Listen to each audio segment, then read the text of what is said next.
Guys welcome back to my channel. তো আজকে আমি করছি আমার বিয়ের ব্লগ। হ্যাঁ, এবারে তো আমার দারুণ দারুণ ভাবে ব্লগ শুরু করা উচিত। আমি বিয়ের ব্লগ করছি, ওয়াও। সো এটা হচ্ছে আমার কাজ কৌটো, দেখো কত কিউট সঞ্জনা বানিয়েছে।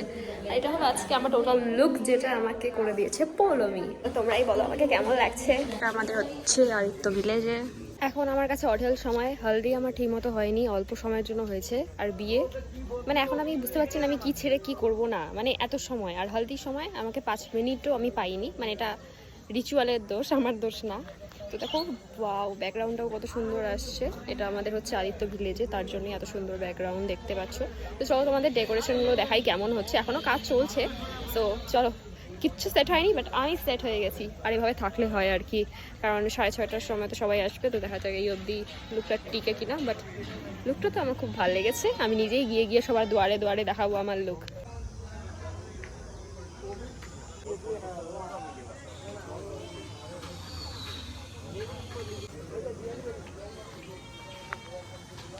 সো এখানে আমি রেডি হয়েছি, আর দেখো এখানে আমাদের ছবি। এখানে মেনলি গেট আছে, এই গেট দিয়ে আর কি এন্ট্রান্স। এখানে হচ্ছে বরের স্টেজ হয়েছে, এই সোজা বরাবর গেলে বরের স্টেজ। এখানে হচ্ছে আমার বাবার সাথে ছবি, খুব মিষ্টি একটা বাবার সাথে ছবি।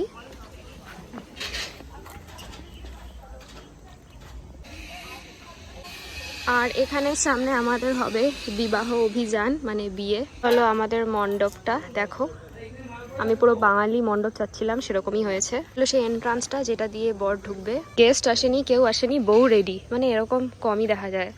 এখানেও আমাদের ছবি আছে, আমার বসার জায়গা আছে, আর খাওয়া দাওয়ারও ব্যবস্থা আছে ভিতরে। চলো দেখাচ্ছি ভিতরটা তোমাদের।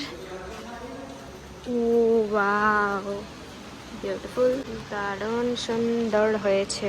আমি বসবো, বাকি তো এখানে আদার্স জায়গা তো থাকছে খাওয়া দাওয়ার জন্য। এখান থেকে বেরিয়ে এদিকে গিয়ে পুরো পুরো টুনি লাগানো হয়েছে যাতে উজ্জ্বল হয়ে ওঠে চারদিক। তো এই দেখো, এই জায়গাটাও ভীষণ সুন্দর। এইভাবেই চলতে চলতে এখানেও আমাদের ছবি। আমরা নিয়েছি গেস্টদের সাজার জন্য বা থাকার জন্য। কেমন লাগলো? তো চিনা যাচ্ছে আমাকে? একবারে অচেনা লাগছে। কেমন, ভালো না খারাপ? ভালো লাগছে খুব।